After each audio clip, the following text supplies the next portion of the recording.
दूसरा अध्याय। धर्म का प्रयोजन। अंतर की मांग। धर्म संबंधी वास्तविकता को जानने के लिए वक्ता व श्रोता की आवश्यकताओं को तथा शिक्षण पद्धति क्रम को जानने के पश्चात और धर्म संबंधी बात को जानने के लिए उत्साह प्रकट हो जाने के पश्चात अब यह बात जानना आवश्यक है कि धर्म कर्म की जीवन में आवश्यकता ही क्या है। जीवन के लिए यह कुछ उपयोगी तो भासता नहीं। यदि बिना किसी धार्मिक प्रवृत्ति के ही जीवन बिताया जाए तो क्या हर्ज है। फिलोसोफर बनने के लिए कहा गया है न मुझे। प्रश्न बहुत सुंदर है और करना भी चाहिए था। अंदर में उत्पन्न हुए प्रश्न को कहते हुए शर्माना नहीं चाहिए, नहीं तो यह विषय स्पष्ट न होने पाएगा। प्रश्न बेधड़क कर दिया करो, डरना नहीं।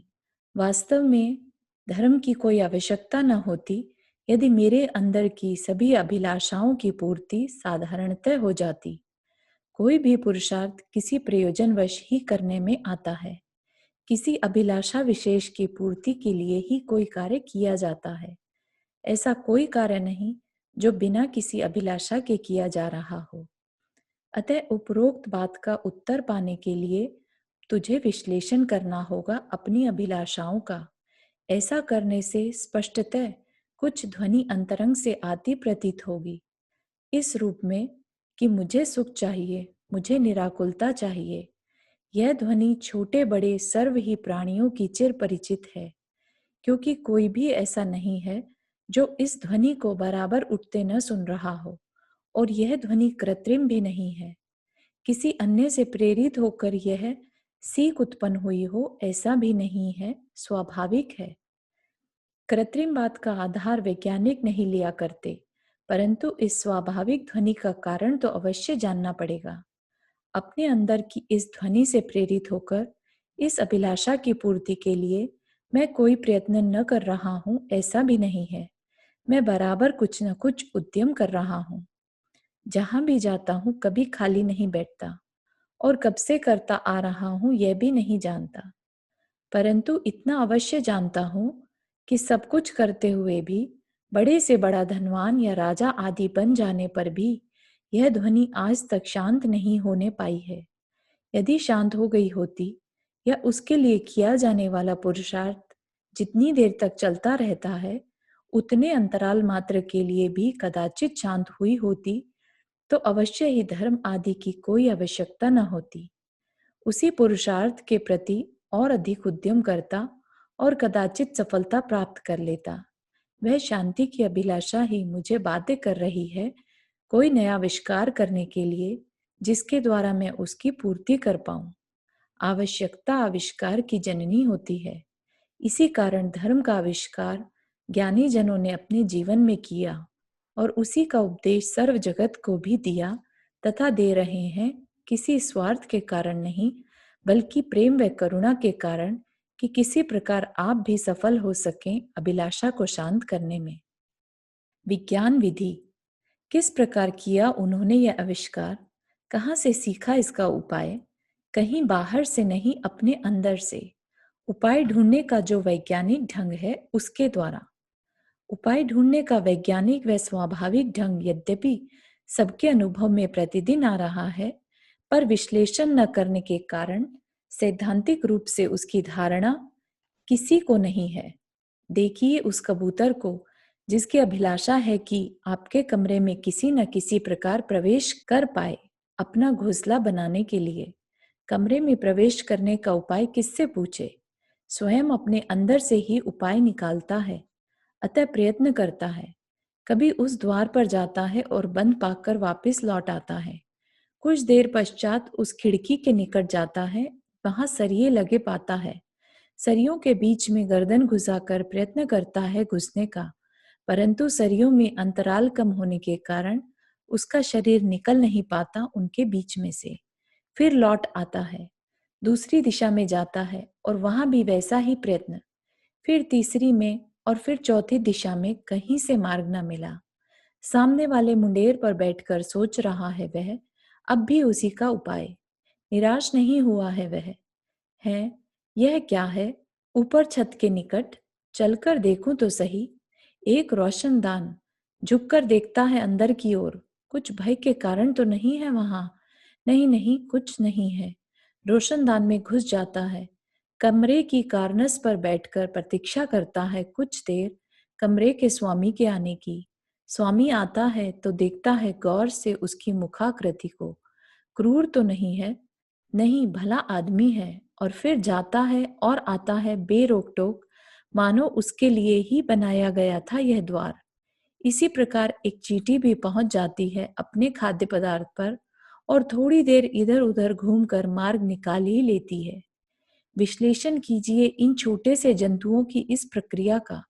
धैर्य और साहस के साथ बार बार प्रयत्न करना, असफल रहने पर भी एकदम निराश न हो जाना, एक द्वार न दिखे तो दूसरी दिशा में जाकर ढूंढना या दूसरे द्वार पर प्रयत्न करना और अंत में सफल हो जाना, यह है क्रम किसी अभिष्ट विषय के उपाय ढूंढने का।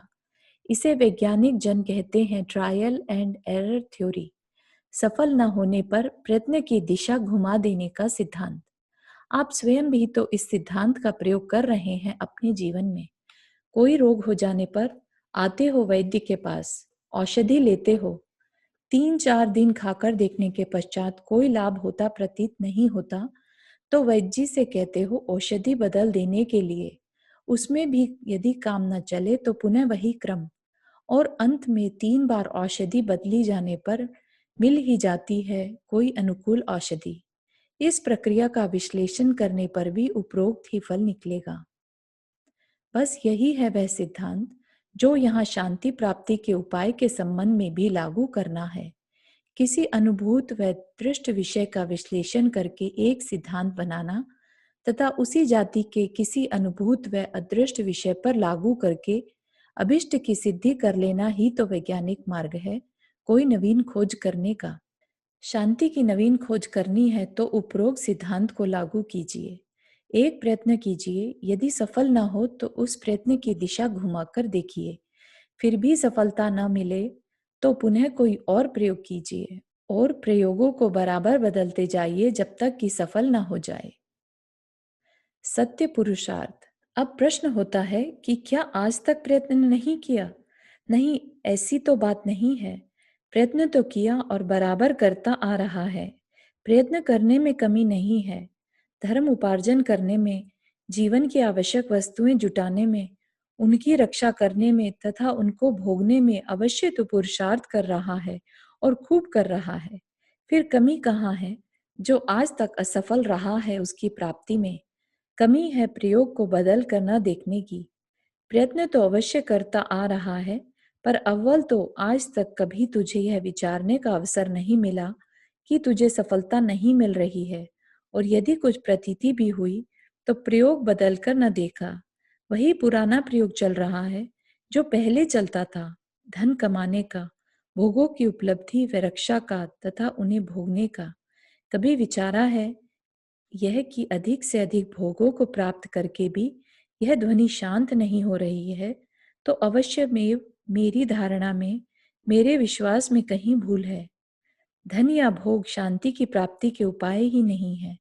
यदि ऐसा होता तो अवश्य ही मैं शांत हो गया होता। आवाज का न दबना ही यह बता रहा है कि मेरा उपाय झूठा है।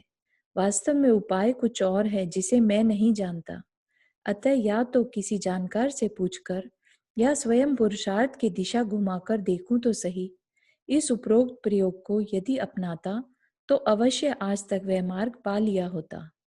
अब सुनने पर तथा अपनी धारणा बदल जाने के कारण कुछ इच्छा भी प्रकट हुई हो यदि प्रयत्न बदलने की, तो उससे पहले तुझको यह बात जान लेनी आवश्यक है कि किस चीज का आविष्कार करने जा रहा है तू। क्योंकि बिना किसी लक्ष्य के और किस और लगाएगा अपने पुरुषार्थ को। केवल शांति व सुख कह देने से काम नहीं चलता। उस शांति या सुख की पहचान भी होनी चाहिए, ताकि आगे जाकर भूलवश पहले की भांति उस दुख या अशांति को सुख या शांति न मान बैठे और तृप्तवत होता हुआ चला जाए उसी दिशा में, बिल्कुल असफल व असंतुष्ट। इच्छागत।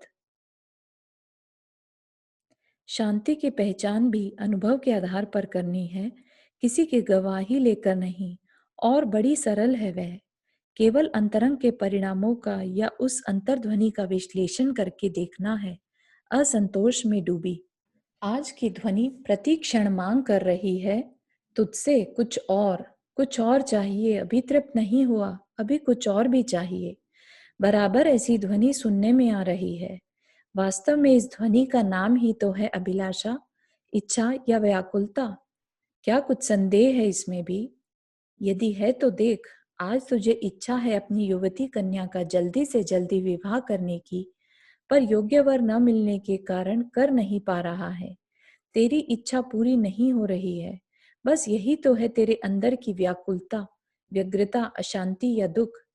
पुरुषार्थ करके अधिक अधिक कमा डाला, पर उस ध्वनि की ओर उपयोग गया तो आश्चर्य हुआ यह देखकर कि ज्यों ज्यों धन बढ़ा, वह कुछ और की ध्वनि और भी बलवान होती गई।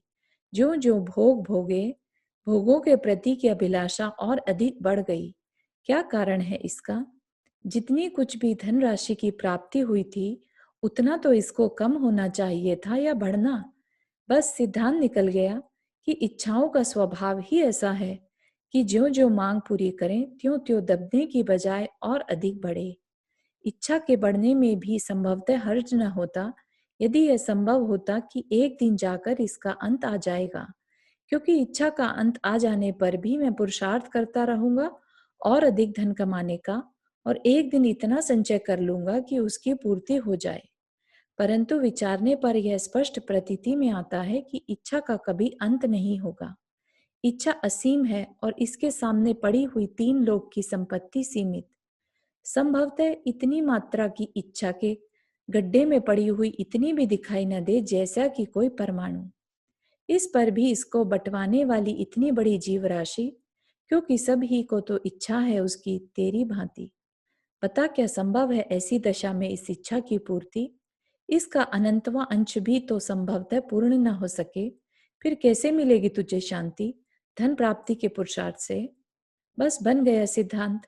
धन व भोगों की प्राप्ति का नाम सुख व शांति नहीं, बल्कि उसका अभाव शांति है।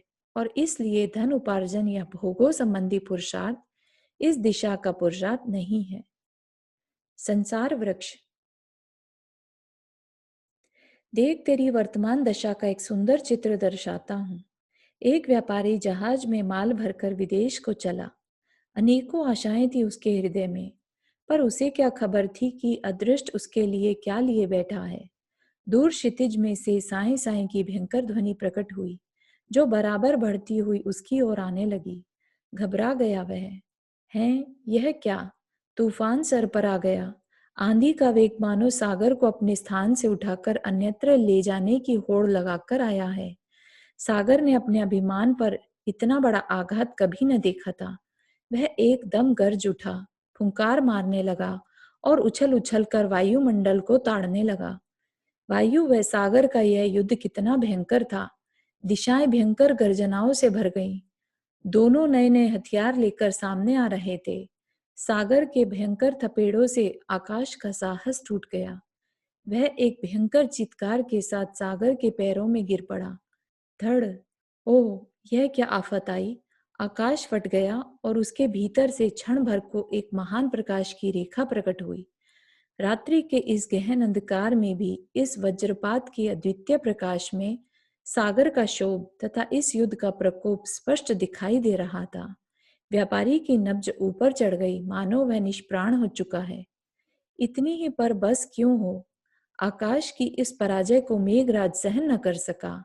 महाकाल की भांति काली राक्षस सेना गरज कर आगे बढ़ी और एक बार पुनः घोर अंधकार में सब कुछ विलीन हो गया। व्यापारी अचेत होकर गिर पड़ा। सागर उछला, गड़गड़ाया। मेघराज ने जलवाणों की घोर वर्षा की। मूसलाधार पानी पड़ने लगा। जहाज में जल भर गया। व्यापारी अब भी अचेत था। दो भयंकर राक्षसों के युद्ध में बेचारे व्यापारी की कौन सुने। सागर की एक विकराल तरंग। ओह, यह क्या! पुनः वज्रपात हुआ और उसके प्रकाश में जहाज जोर से ऊपर को उछला और नीचे गिरकर जल में विलुप्त हो गया। सागर की गोद में समा गया। उसके अंगों पांग इधर उधर बिखर गए। हाय बेचारा व्यापारी, जाने कौन दशा हुई होगी। प्रभात हुआ। एक तख्ते पर पड़ा सागर में बहता हुआ कोई अचेत व्यक्ति भाग्यवश किनारे पर आ लगा। सूर्य की किरणों ने उसके शरीर में कुछ फुर्ती उत्पन्न की। उसने आंखें खोली। मैं कौन हूँ? मैं कहाँ हूँ? यह कौन देश है? किसने मुझे यहाँ पहुंचाया है? मैं कहाँ से आ रहा हूँ? क्या काम करने के लिए घर से निकला था? मेरे पास क्या है? कैसे निर्वाह करूं? सब कुछ भूल चुका है वह अब। उसे नवजीवन मिला है, यह भी पता नहीं है उसे। किसकी सहायता पाऊं, कोई दिखाई नहीं देता। गर्दन लटकाए चल दिया जिस ओर मुंह उठा। एक भयंकर चित्कार, अरे यह क्या! उसकी मानसिक स्तब्धता भंग हो गई। पीछे मुड़कर देखा। मेघों से भी काला जंगम पर्वतुल्य विकराल गजराज सूंड ऊपर उठाए चीख मारता हुआ उसकी ओर दौड़ा। प्रभु बचाओ! अरे पथिक, कितना अच्छा होता यदि इसी प्रभु को अपने अच्छे दिनों में भी याद कर लिया होता। अब क्या बनता है, यहाँ कोई भी तेरा सहारा नहीं। दौड़ने के अतिरिक्त चरण नहीं थी। पथिक दौड़ा, जितनी जोर से उससे दौड़ा गया। हाथी सर पर आ गया और धैर्य जाता रहा उसका। अब जीवन असंभव है। नहीं पथिक, तूने एक बार जिह्वा से प्रभु का पवित्र नाम लिया है, वह निरर्थक न जाएगा। तेरी रक्षा अवश्य होगी। आकाशवाणी हुई। आश्चर्य से आंख उठाकर देखा, कुछ संतोष हुआ। सामने एक बड़ा वट वृक्ष खड़ा था। एक बार पुनः साहस बटोरकर पथिक दौड़ा और वृक्ष के नीचे की ओर लटकती दो उपशाखाओं को पकड़कर वह ऊपर चढ़ गया। हाथी का प्रकोप और भी बढ़ गया। यह उसकी मानहानि है। इस वृक्ष ने उसके शिकार को शरण दी है, अतः वह भी अब न रह पाएगा। अपनी लंबी सूंड से वृक्ष को वह जोर से हिलाने लगा। पथिक का रक्त सूख गया। अब मुझे बचाने वाला कोई नहीं। नाथ, क्या मुझे जाना ही होगा, बिना कुछ देखे, बिना कुछ चखे? नहीं, प्रभु का नाम बेकार नहीं जाता। ऊपर दृष्टि उठा कर देख। आकाशवाणी ने पुनः आशा का संचार किया। ऊपर की ओर देखा, मधु का एक बड़ा छत्ता, जिसमें से बूंद बूंद करके झर रहा था उसका मद। आश्चर्य से मुंह खुला रह गया। यह क्या! और अकस्मात ही आहा हा, कितना मधुर है यह! एक मधु बिंदु उसके खुले मुंह में गिरा। वह चाट रहा था उसे और कृतकृत्य मान रहा था अपने को। एक बूंद और। मुंह खोला और पुनः वही स्वाद। एक बूंद और इसी प्रकार मधु बिंदु के इस मधुर स्वाद में खो गया वह। मानो उसका जीवन बहुत सुखी बन गया है। अब उसे और कुछ नहीं चाहिए, एक मधु बिंदु। भूल गया वह अब प्रभु के नाम को। उसे याद करने से अब लाभ भी क्या है? देख, कोई मधु बिंदु व्यर्थ पृथ्वी पर न पड़ने पावे। उसके सामने मधु बिंदु के अतिरिक्त और कुछ न था। भूल चुका था वह यह कि नीचे खड़ा वह विकराल हाथी अब भी वृक्ष की जड़ में सूंड से पानी दे देकर उसे जोर जोर से हिला रहा है। क्या करता उसे याद करके? मधु बिंदु जो मिल गया है उसे, मानो उसके सारे भय टल चुके हैं। वह मग्न है मधु बिंदु की मस्ती में। वह भले न देखे पर प्रभु तो देख रहे हैं। अरे कितनी दयनीय है इस पथिक की दशा। नीचे हाथी वृक्ष को समूल उखाड़ने पर तत्पर है और वह देखो दो चूहे बैठे उस डाल को धीरे धीरे कुतर रहे हैं जिस पर कि वह लटका हुआ है। उसके नीचे उस बड़े अंधकूप में मुंह फाड़े विकराल दाढ़ों के बीच लंबी लंबी भयंकर जिह्वा लपलपा रही है, जिनकी लाल लाल नेत्रों से ऊपर की ओर देखते हुए चार भयंकर अजगर मानो इसी बात की प्रतीक्षा में है कि कब काट डाले और उनको एक ग्रास खाने को मिले। उन बेचारों का भी क्या दोष, उनके पास पेट भरने का एक यही तो साधन है। पथभ्रष्ट अनेकों भूले भटके पथिक आते हैं और इस मधु बिंदु के स्वाद में खोकर अंत में उन अजगरों के ग्रास बन जाते हैं। सदा से ऐसा होता आ रहा है, तब आज भी ऐसा ही क्यों न होगा। गड़ गड़ गड़ वृक्ष हिला। मधुमक्षिकाओं का संतुलन भंग हो गया। भिन भिनाती हुई भन्नाती हुई वे उड़ी। इस नव आगंतुक ने हमारी शांति में भंग डाला है। चिपट गई वे सब उसको, कुछ सर पर, कुछ कमर पर, कुछ हाथों में, कुछ पांवों में। सहसा घबरा उठा वह। यह क्या! उनके तीखे डंकों की पीड़ा से व्याकुल होकर एक चीख निकल पड़ी उसके मुंह से। प्रभु बचाओ मुझे! पुनः वही मधु बिंदु। जिस प्रकार रोते हुए शिशु के मुख से मधु भरा रबड़ का निपल देकर माता उसे सुला देती है और वह शिशु भी इस भ्रम में कि मुझे स्वाद आ रहा है संतुष्ट होकर सो जाता है। उसी प्रकार पुनः खो गया वह उस मधु बिंदु में और भूल गया उन डंकों की पीड़ा को। पथिक प्रसन्न था, पर सामने बैठे परम करुणाधारी शांति मूर्ति जगत हितकारी प्रकृति के गोद में रहने वाले निर्भय गुरुदेव मन ही मन उसकी इस दयनीय दशा पर आंसू बहा रहे थे। आखिर उनसे रहा न गया, उठकर निकल आए। भो पथिक, एक बार नीचे देख, यह हाथी जिससे तू डर कर यहाँ आया है अब भी यहाँ ही खड़ा है, इस वृक्ष को उखाड़ रहा है। ऊपर वह देख, सफेद व काले दो चूहे तेरी इस डाल को काट रहे हैं। नीचे देख, वे अजगर मुंह बाएं तुझे ललचाई ललचाई दृष्टि से ताक रहे हैं। इस शरीर को देख जिस पर चिपटी हुई मधुमक्षिकाएं तुझे चूट चूट कर खा रही हैं। इतना होने पर भी तू प्रसन्न है, यह बड़ा आश्चर्य है। आंख खोल, तेरी दशा बड़ी दयनीय है। एक क्षण भी विलंब करने का अवकाश नहीं। डाली कटने वाली है, तू नीचे गिरकर निसंदेह उन अजगरों का ग्रास बन जाएगा। उस समय कोई भी तेरी रक्षा करने को समर्थ ना होगा। अभी भी अवसर है, आ मेरा हाथ पकड़ और धीरे से नीचे उतर आ। यह हाथी मेरे सामने तुझे कुछ नहीं कहेगा। इस समय मैं तेरी रक्षा कर सकता हूँ। सावधान हो, जल्दी कर। परंतु पथिक को कैसे स्पर्श करे वे मधुर वचन। मधु बिंदु के मधुराभास में उसे अवकाश ही कहाँ है यह सब कुछ विचारने का। बस गुरुदेव, एक बिंदु और, वह आ रहा है, उसे लेकर चलता हूं अभी आपके साथ। बिंदु गिर चुका। चलो भैया चलो। पुनः गुरुजी की शांत ध्वनि आकाश में गूंजी, दिशाओं से टकराई और खाली ही गुरुजी के पास लौट आई। बस एक बूंद और, अभी चलता हूँ। इस उत्तर के अतिरिक्त और कुछ न था पथिक के पास। तीसरी बार पुनः गुरुदेव का करुणापूर्ण हाथ बढ़ा। अब की बार वे चाहते थे कि इच्छा न होते हुए भी उस पथिक को कौली भरकर वहां से उतार लें, परंतु पथिक को यह सब स्वीकार ही कब था। यहाँ तो मिलता है मधुबिंदु और शांति मूर्ति, इन गुरुदेव के पास है भूख व प्यास, गर्मी व सर्दी तथा अन्य अनेकों संकट। कौन मूर्ख जाए इनके साथ। लात मारकर गुरुदेव का हाथ झटक दिया उससे और क्रुद्ध होकर बोला, जाओ अपना काम करो, मेरे आनंद में विघ्न मत डालो। गुरुदेव चले गए। डाली कटी और मधुबिंदु की मस्ती को हृदय में लिए अजगर के मुंह में जाकर अपनी जीवन लीला समाप्त कर दी उसने। कथा कुछ रोचक लगी है आपको, पर जानते हो किसकी कहानी है? आपकी और मेरी सबकी आत्मकथा है यह। आप हंसते हैं उस पथिक की मूर्खता पर, काश एक बार हंस लेते अपनी मूर्खता पर भी। इस अपार व गहन संसार सागर में जीवन की जर्जरित पोत को खेता हुआ मैं चला आ रहा हूँ। नित्य ही अनुभव में आने वाले जीवन के थपेड़ों के कड़े आघातों को सहन करता हुआ यह मेरा पोत कितनी बार टूटा और कितनी बार मिला, यह कौन जाने।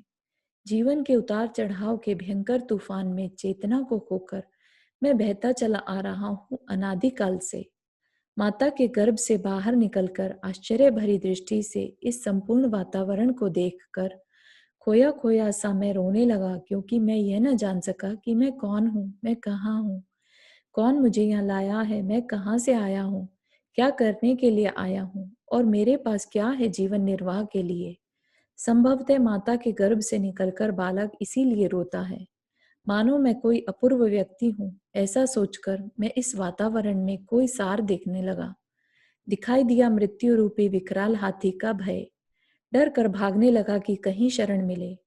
बचपन बीता, जवानी आई और भूल गया मैं सब कुछ। विवाह हो गया, सुंदर स्त्री घर में आ गई, धन कमाने और भोगने में जीवन घुल मिल गया। मानो यही है मेरी शरण, अर्थात गृहस्थ जीवन, जिसमें है अनेक प्रकार के संकल्प विकल्प, आशाएं व निराशाएं। यही है वे शाखाएं व उपशाखाएं जिनसे समवेत यह गृहस्थ जीवन है, वह शरणभूत वृक्ष। आयु रूपी शाखा से संलग्न आशा की दो उपशाखाओं पर लटका हुआ मैं मधुबिंदु की भांति इन भोगों में से आने वाले क्षणिक स्वाद में खोकर भूल बैठा हूं सब कुछ। काल रूप विकराल हाथी अब भी जीवन तरु को समूल उखाड़ने में तत्पर बराबर इसे हिला रहा है।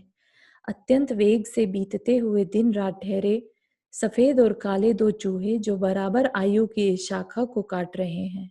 नीचे मुंह बाए हुए 4 अजगर हैं, 4 गतिएं, नरक, तिर्यंश, मनुष्य वे देव, जिनका ग्रास बनता, जिनमें परिभ्रमण करता मैं सदा से चला आ रहा हूँ और अब भी निश्चित रूप से ग्रास बन जाने वाला हूँ, यदि गुरुदेव का उपदेश प्राप्त करके इस विलासिता का आश्रय न छोड़ा तो। मधुमक्षिकाएं हैं, स्त्री, पुत्र व कुटुंब, जो निरंतर चूट चूट कर मुझे खाए जा रहे हैं, तथा जिनके संताप से व्याकुल हो मैं कभी कभी पुकार उठता हूँ, प्रभु मेरी रक्षा करें। मधुबिंदु है वह क्षणिक इंद्रिय सुख, जिसमें मग्न हुआ मैं न बीतती हुई आयु को देखता हूँ, न मृत्यु से भय खाता हूँ, न कौटुंबिक चिंता की परवाह करता हूँ और न चारों गतियों के परिभ्रमण को गिनता हूँ।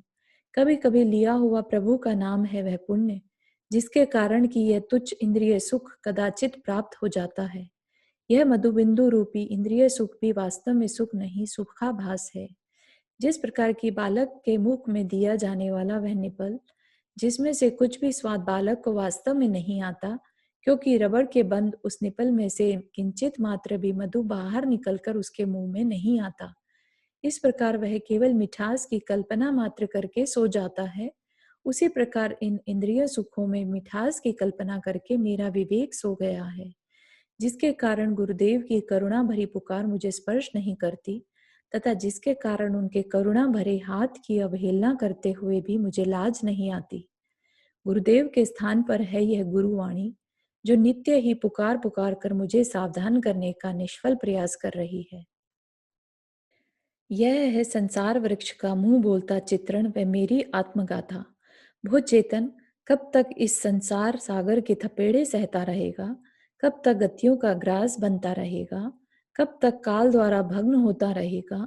प्रभु, ये इंद्रिय सुख मधुबिंदु की भांति निसार हैं, सुख नहीं सुखाभास है, एक बिंदु सम। ये तृष्णा को भड़काने वाले हैं, तेरे विवेक को नष्ट करने वाले हैं। इनके कारण ही तुझे हितकारी गुरुवाणी सुहाती नहीं।